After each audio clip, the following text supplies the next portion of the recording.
नमस्कार.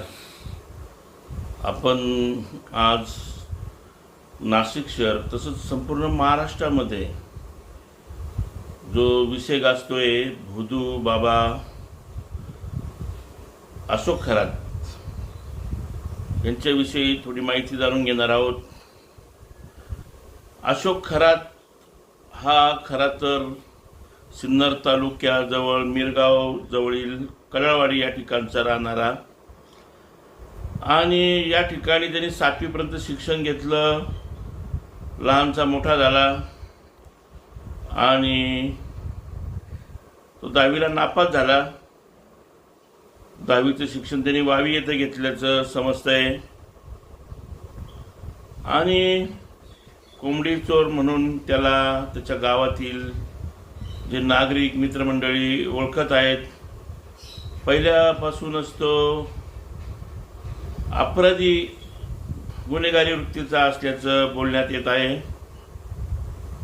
आणि 10वीला नापास झाल्यानंतर गावात त्यांनी काहीतरी गुन्हेगारी स्वरूपीचं काहीतरी काम केलं. त्यामुळे गावकरी आणि घरातले लोक त्याच्यावर चिडले आणि त्यांनी गाव सोडण्याचा निर्णय घेतला. यावेळेस गावातील 1-2 लोकांनी त्याला 50-50 रुपये म्हणजे असे 100 रुपये देऊन तो गावातून बाहेर गेला आणि त्यानंतर त्याने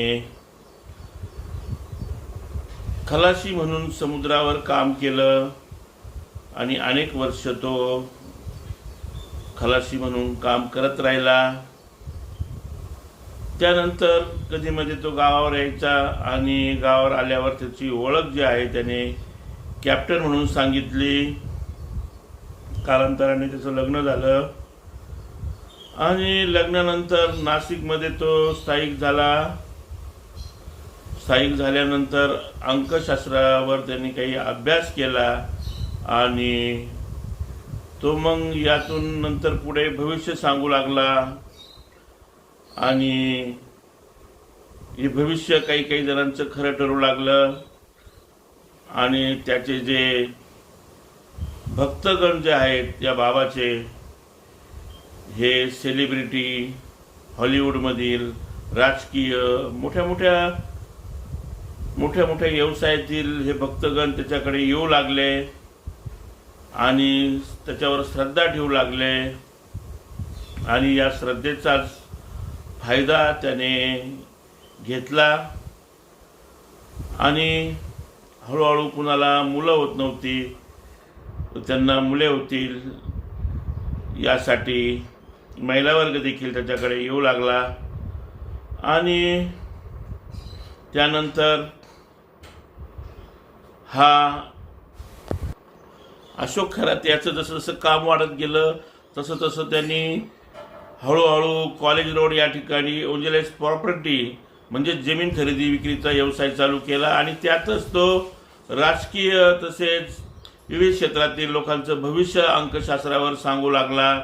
यामध्ये मोठ्या प्रमाणात सेलिब्रिटी होते. 2 मुले आणि 1 मुलगा आणि पत्नी असा त्याचा परिवार आहे आणि दिवसेंदिवस त्याचा हा जो बिझनेस आहे हा वाढत गेला आणि या बिझनेसच्या माध्यमातून त्याने तुर्कीमधील मध देखील असल्याचं सांगून अलिप्स नावाचं हे मध त्याने लाखो रुपये किलो विकलं. त्याचप्रमाणे नागरिकांना अनेक गोरगरीब शेतकऱ्यांना त्यांनी जमीन खरेदी केल्या. या जमिनीचे अर्धेच पैसे दिले. काही ठिकाणी जमीन मोजून दे नंतर मी पैसे देतो असे सांगून अनेकांचा पैसा देखील त्याने बुडवला. अनेक जे व्यावसायिक होते या व्यावसायिकांनी आपल्या व्यवसायामध्ये वृद्धी वाढावी म्हणजे व्यवसाय वाढावा यासाठी अनेकांनी त्याला पैसे दिले. त्यांनी पुष्कर तसेच चिचुके यांना पॉलिश मारून त्या अंगठीमध्ये सोन्याच्या अंगठीमध्ये खडे बसवण्याचे सांगितले. सोन्याच्या अंगठ्या घेतल्या व त्यांना तांबे आणि पितळी अंगठ्या या लोकांना दिल्या. असे अनेक गुन्हे आता समोर सध्या त्याच्या येत आहे. सर्वात मोठा गुन्हा त्याचा जो असेल तर तो आहे हा लिंगपिसाट भोंदू अशोक खरात याने मोठ्या प्रमाणामध्ये महिलांचं शोषण केलं आणि या शोषणाचे मोठ्या प्रमाणात जवळपास 58 व्हिडिओ सध्या व्हायरल देखील होत आहे आणि या व्हिडिओमध्ये अनेक महिलांचे त्याने शोषण केले अनेकांना त्यांनी आपल्या ऑफिसमध्ये बोलवले आणि ऑफिसमध्ये बोलवल्यानंतर डोक्यावर कळस दिला, गायत्री मंत्र म्हणायला लावला आणि त्याचबरोबर तीर्थ म्हणून या नालायकाने अक्षरशः लघुशंका देखील त्याच्या भक्तांना पाजली। यानंतर अनेक महिला या लघुशंकेमध्ये त्याने वेगळा उत्तेजक असे काही औषधी याच्यामध्ये टाकल्याचे सांगण्यात येत आहे आणि चौकशीमध्ये समोर आलेलं देखील आहे आणि त्यामुळे याने अनेक महिलांचे शोषण देखील केलेले आहे आणि याने अक्षरशः कॉलेज, शाळा इत्यादी विद्यार्थ्यांनी सोडल्या नाही। गरोदर महिला देखील होत्या, गरोदर महिलांवर देखील या भोंदू खरातने अत्याचार केलेला आहे। याच्या ऑफिसमध्ये निबाय होता, तर या ऑफिस बॉयची पत्नी गरोदर होती, तर तिला देखील एक आशीर्वाद म्हणून बाबाचा या ठिकाणी आणलं आणि बाबांनी आशीर्वादाच्या नावाखाली या महिलेवर देखील अत्याचार केला। यानंतर या महिलेने पोटातल्या बाळाची शपथ घेऊन आपला पती जो ऑफिस बॉय होता याला सांगितलं की त्याने माझ्यावर अत्याचार केलेला आहे। यानंतर निलेश जाधव ऑफिस बॉय याने आपला या पत्नीला झालेल्या त्रासाबद्दल आणि अत्याचाराबद्दल बदला घ्यायचं ठरवलं आणि एका स्पाय कॅमेरे याने ऑफिसमध्ये बसवले कॅनडा कॉर्नरच्या आणि या ठिकाणी हे जे महिलांवरील लैंगिक शोषण आहे याचे व्हिडिओ काढले आणि या व्हिडिओच्या माध्यमातूनच नंतर त्याने आपल्यावर झालेला जो अन्याय आहे याचा बदला घेण्याचं ठरवलं आणि त्यातूनच खरं हे जे अशोक खरात आहे याचे पाप समोर आले। याच्या पापाचा घडा भरला। याने सिन्नरमध्ये मिरगाव या ठिकाणी ईशान्य मंदिर बांधलेलं आहे आणि हा इथला ट्रस्ट आहे। या ट्रस्टमध्ये महिला आयोगाच्या अध्यक्ष रुपाली चाकणकर हे देखील हे उपाध्यक्ष होते आणि त्याच्या त्या भक्त होत्या।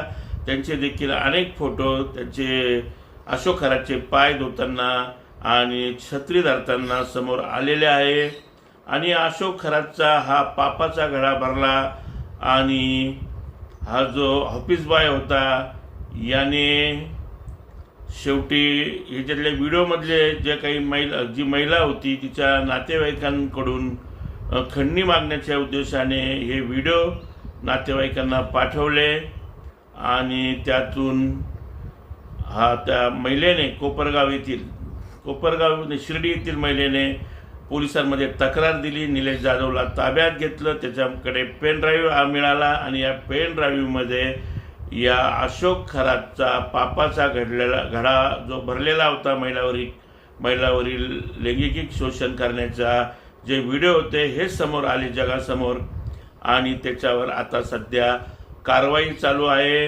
आणि त्याला कोर्टात आणलं जातं। हे आतापर्यंत एकदा 6 दिवसाचा त्याला पोलीस कस्टडी दिलेली आहे, त्याचप्रमाणे 5 दिवसाची आणि नंतर 3 दिवसाची। आज 1 एप्रिल रोजी त्याची पोलीस कस्टडी संपत असून कालच सिन्नर येथे जमिनीच्या वादातून पुन्हा एकदा त्याच्यावर गुन्हा नोंदवलेला आहे फसवणुकीचा आणि त्यामध्ये त्याच्या मुलाला काल संध्याकाळी गोविंदनगर येथील बंगल्यावरून अटक करण्यात आलेली आहे। तर त्याची पत्नी जी आहे ती सध्या फरार झालेली आहे।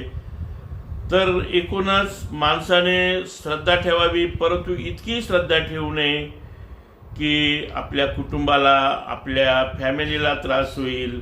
आणि आज 50% महिलांना आरक्षण भेटलेलं आहे। महिला ही एक शक्ती म्हणून ओळखल्या जाते, परंतु या महिलांनी देखील काही अक्षरशः या अशोक खरात पुढे लोटांगण घातलेलं आहे।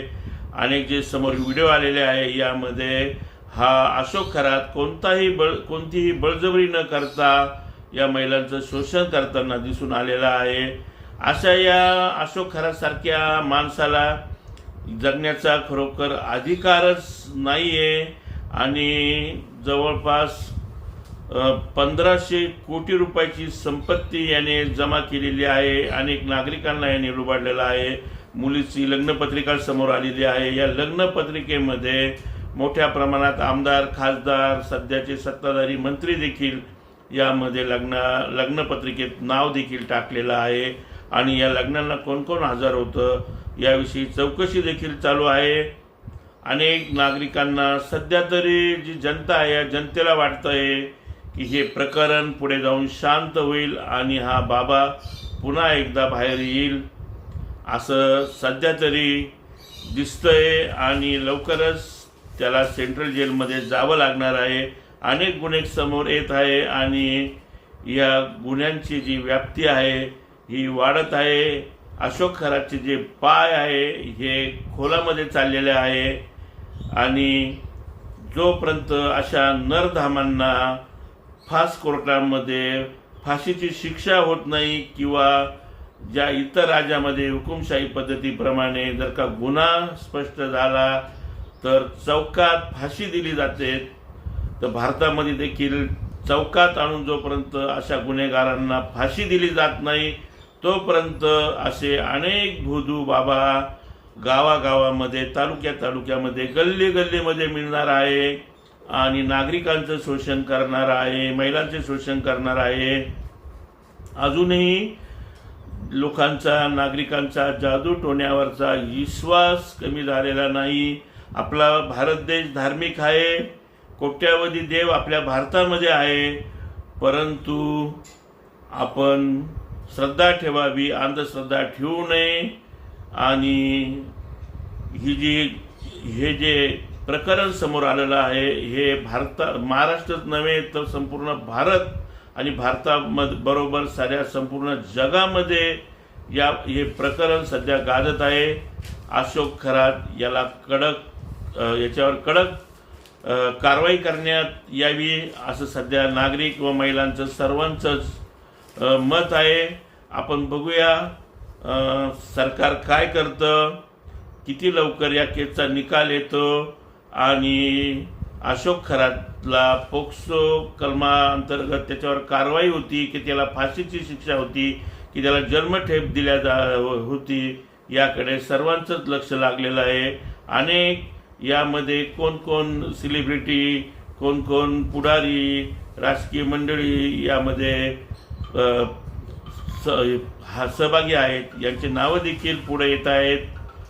महाराष्ट्राचे मुख्यमंत्री देवेंद्र फडणवीस यांनी खरं तर यामध्ये लक्ष घातलेलं आहे आणि नाशिक पोलिसांना याबाबतीत कारवाई करण्याचे आदेश दिले आणि नाशिकचे पोलीस आयुक्त श्री संदीप कर्णिक सर यांच्या मार्गदर्शनाखाली कायद्याचा बालेकिल्ला अशोक खरातला दाखवण्यात आला आणि योग्य तो तपास सध्या नाशिक पोलीस करतायत. दिवसेंदिवस त्याचा पापाचा जो घडा भरलेला आहे त्यातून एक प्रकरण समोर येत आहे आणि त्याच्या पत्नीला देखील लवकरच अटक होणार आहे. नाशिक जन्मसाठी चंद्रकांत धात्रक.